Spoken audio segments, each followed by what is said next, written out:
Во имя Отца и Сына и Святаго Духа. Дорогие отцы, братья и сестры, сердечно всех вас в этот воскресный день, день торжества православия, приветствую и поздравляю с этим днем, особенно тех людей, кто первую седмицу молился здесь вместе с нами в этом храме.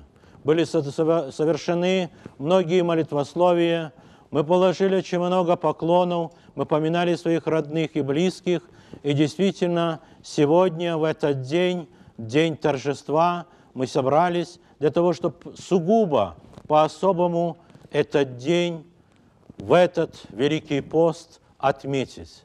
Итак, что для каждого из нас есть торжество православия? Для каждого верующего человека, для каждой верующей христианской души торжество православия есть. В первую очередь мы должны помнить, благодаря кому мы имеем такую возможность сегодня отмечать это торжество. Итак, мы должны чтить, помнить и не забывать, конечно, Спасителя нашего, Господа Иисуса Христа, который пришел нас ради и нашего ради спасения, для того, чтобы каждый человеческий грех искупить, исправить и привести каждую верующую душу в Царствие Божие.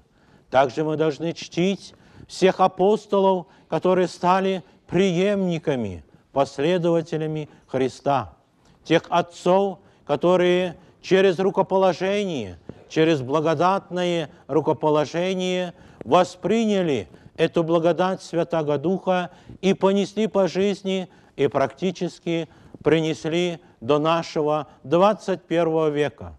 Также мы должны сугубо помнить и чтить тех святых, новомучеников, исповедников, те, которые пострадали совсем недавно.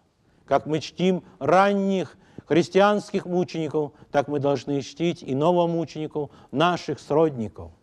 Также каждый из вас в этот день торжества православия должен помнить и знать тех людей, кто вас привел к вере православной.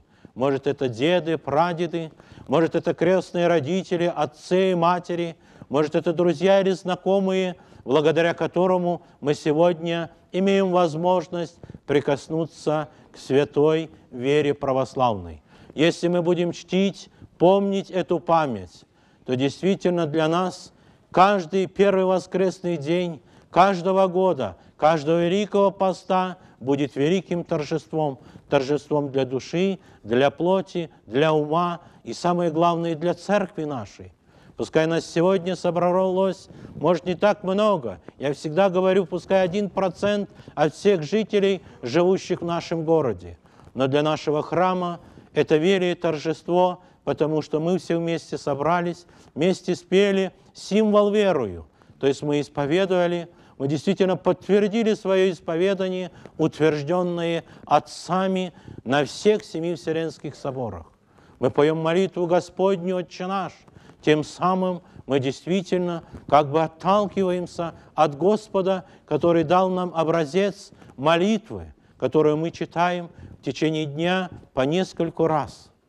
Поэтому сегодня вот эта добрая память, молитвенная память, память о тех людях, благодаря которым мы сегодня стоим здесь, в храме, имеем возможность торжествовать, мы должны действительно всегда с благоговением относиться ко всем им, то есть с доброй памятью. Никого не забыть, всех вспомнить. Ведь бывает так, что этих людей уже нету. Иногда уходят имена этих наших прародителей.